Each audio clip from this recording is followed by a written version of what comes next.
जलेश्वर निर्वाचन मंडल सिंगला स्थित मिश्र बासभवन में बीजेडी विराट मिश्रण पर्व अनुष्ठित हो जायछि।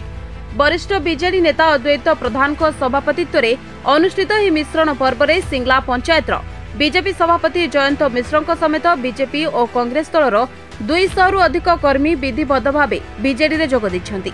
एही कार्यक्रम में मुख्य अतिथि भाव जलेश्वर विधायक तथा राज्य सरकार भाषा साहित्य संस्कृति पर्यटन और अबकारी मंत्री अश्विनी कुमार पात्र एवं राज्य सरकार मुख्य मुखपात्र डॉक्टर लेलिन महांती जोगदे दल में मिसिथिबा नूतन सदस्य मानकु बीजेडी उत्तरीय और पुष्पगुच्छ दे स्वागत करथिले।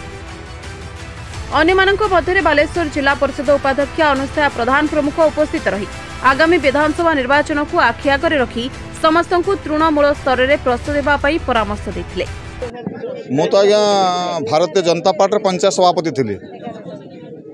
पंचायत सभापति हिसाब से मुझे देखिली से गोटे पदपदवी विभिन्न प्रकार सब कंपिटिशन चलती उच्चारण आचरण बहुत फरक देखा जाउछि एवं विशेषकर नीति आदर्श कथा कहूथुवा दल प्रकृत वास्तव रूपायन होना नीति आदर्श को बंची मनीषटी अनिश्वास हो पड़ुछि। माननीय मुख्यमंत्री तथा बिजु जनता दलर नीति आदर्श सर्वोपरि विकास धारा को त्वरान्वित करने सहित विकास जोड़ी होगापी मुझे भारतीय जनता पार्टी इस्तफा दे एबे बिजु जनता दल में सामिल होती मो सहित मो गाँव में मो गाँव भाई मानू मौसी मानू नहीं ए संगठन त्वरान्वित हो पार सशक्त हो पार से प्रतिज्ञाबद्ध होती। देखो मु जहाँ ये देखिली ये दीटी ना अति स्पष्ट भाव लोक बारंबार चर्चा करुँच।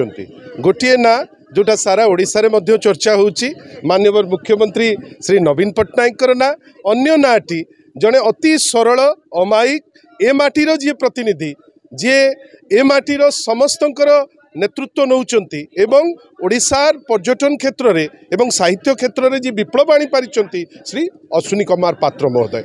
मते भल लगिला जे आज जड़े तरुण नेतृत्व रे जयंत बाबू को नेतृत्व रे आज 100 रु ऊर्ध्व व्यक्तिविशेष आम दलर समस्त पुरुखा एवं तरुण व्यक्तिविशेषकर मध्य माननीय मंत्री प्रेजेंस रे आज आसी दल को आहरी सशक्त कले।